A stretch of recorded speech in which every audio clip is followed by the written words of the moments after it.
हिमाचल प्रदेश में लोकसभा चुनाव हो रहे हैं, विधानसभा के भी उपचुनाव हो रहे हैं और इन उपचुनाव में कांग्रेस बुरी तरीके से पराजित होगी।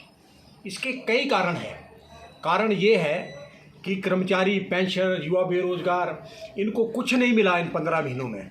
आप बताइए, जो अभी सरकार ने जो पेंशनों को जो अभी एरियर देने की बात कही है, किसी को 10,000, किसी को 20,000, किसी को 25,000, किसी को 30,000, ऊँट के मुंह में जी रहे हैं। तो आप देखिए, जिन्होंने 3-3, 4-4, 5-5 लाख रुपए एरियर लेना था, उनको जो है मतलब तोड़ मरोड़ के दिया गया पेंशनों को, और कर्मचारियों को तो किसी को नहीं दिया, वो तो बिल्कुल मिला ही नहीं है।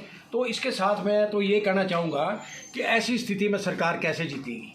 हिमाचल प्रदेश में जो कर्मचारी, पेंशनों का, युवा, बेरोजगारों का एक बड़ा भारी जनसमूह है, और आप देखिए कि अब कोई गारंटियाँ तो इनके पास है नहीं, क्योंकि इनकी गारंटी में कोई विश्वास करेगा नहीं।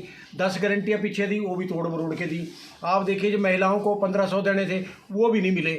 पिछले विधानसभा चुनाव में फार्म भरे थे 1500 रुपये के, वो अब इस चुनाव में एक अधिसूचना और निकाल दी कि 5 लाख महिलाओं को मिलेंगे जी, बाकी जो है मतलब 23 लाख को नहीं मिलेंगे। और एक घर से उसको 1500 मिलेंगे महिलाओं को, जिनके घर से कोई सरकारी कर्मचारी नहीं, पेंशन नहीं है, मजदूर नहीं है और अर्धसैनिक बल नहीं है। तो आप बताइए, ऐसे में कैसे सरकार जो है मतलब चुनाव में जीतेगी। और इसके अलावा मैं एक ये कहना चाह रहा हूँ कि विक्रमादित्य का जो बयान आया है, बड़ा दुर्भाग्यपूर्ण बयान है। उन्होंने कहा कि जो कंगना रनौत है, ये तो बॉम्बे की है, बॉम्बे काम कराने जाना पड़ेगा।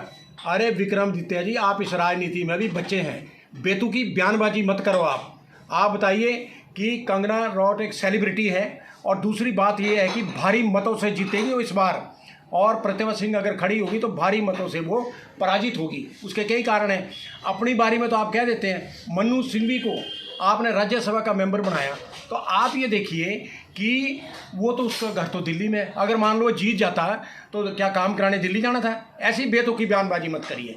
आप तो अपने पैरों पे खुद कुल्हाड़ी मार रहे हैं। उधर पिछली बारी जो 6 कांग्रेस के एमएलए गए, 3 इंडिपेंडेंट गए, आपकी वजह से गए। आपकी वजह से ये सरकार जो है बदनाम हुई है। आपकी वजह से मतलब उधर मिले रहे आप कि मुझे मुख्यमंत्री बनाओ, 14-15 एमएलए आएंगे। अरे भाई, क्या बातें कर रहे हो आप। और आपकी माता श्री प्रतिभा सिंह कह रही है कि अब चुनाव में क्या जाना है, लोग नाराज़ हो गए हैं। आप इस बात को देखिए कि मतलब बाहर वर्कर नाराज़ हो गए। ठीक कहा उसने, मैं उसकी बात से बिल्कुल सहमत हूँ कि उसने ठीक कहा, परंतु जो सरकार है वो ठीक ढंग से काम नहीं कर रही है। काम करती तो आज वो एमएलए नहीं आती। सुखविंदर सुक्खू को ये पता नहीं चला भाई मेरे 6 कांग्रेस के एमएलए कब चले गए। सीआईडी फेल, अफसर फेल, सरकार फेल। तो ये कारण रहा है। तो इस कारण से जो है कांग्रेस जो है सत्ता। सिटी चैनल के लिए बिलासपुर से सुभाष की रिपोर्ट।